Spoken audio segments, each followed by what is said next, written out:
Monsieur Kayamikala, les enjeux de cette COP de Dubaï ont-ils évolué par rapport aux COP précédentes?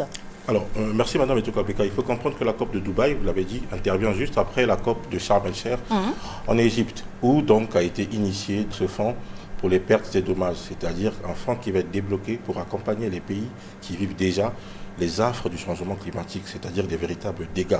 On parle là des pays insulaires qui sont en train de disparaître, tout simplement parce que la fonte des glaciers favorise malheureusement la montée des eaux, réduisant donc les superficies continentales. Et donc la COP de Dubaï, des Émirats Arabes Unis, gravite autour de 4 axes fondamentaux. On a l'adaptation au changement climatique, l'atténuation, la collaboration et les financements. Je m'explique. L'atténuation, c'est tous les mécanismes qu'il faut mettre au point, en pratique, pour réduire de façon considérable les émissions de gaz à effet de serre. Donc migrer éventuellement vers des économies ou des industries qui seraient faibles en impact carbone.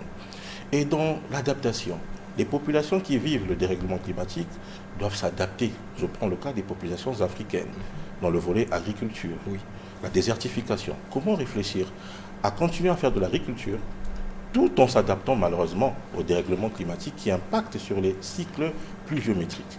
Et dans la collaboration, ça intègre ces mêmes tangents aussi aux recommandations du sommet des 3 bassins, on en reparlera plus tard, où éventuellement on se dit qu'il faut un transfert de technologie, d'expérience, de connaissances, de compétences.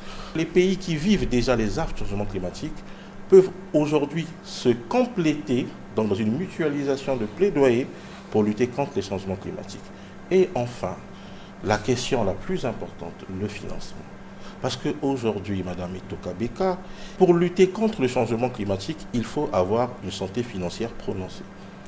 Donc aujourd'hui, il est impérieux que les fonds additionnels que nous demandons n'aient en aucun cas une démarche de quête ou de mendicité, parce que nous n'allons pas mendier, mais tout simplement nous mettons face au mur la communauté internationale en présentant les initiatives et les efforts que nous menons en termes de préservation des forêts, les écosystèmes comme les mangroves et les tourbières qui jouent donc un rôle important dans le stockage et la séquestration du carbone.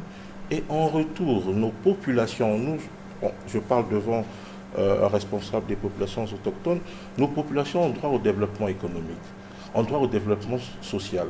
Et ceci passe aussi par une gestion de nos ressources. Donc si aujourd'hui nous sommes contraints d'être de simples gardiens de forêt en mettant nos forêts en cloche au détriment, pour l'avantage ou au bénéfice des pays qui polluent, il est donc impérieux qu'en contrepartie, je dis bien en contrepartie, que nous bénéficions de ces fonds. D'où la participation reste ici un élément, certes qu'il faut noter, mais les décisions seront d'autant plus importantes, puisqu'on se dit, l'important n'est pas de peut-être trouver les solutions, mais de se poser les bonnes questions. Qu'est-ce que nous allons retenir de la COP 28 ? Voilà.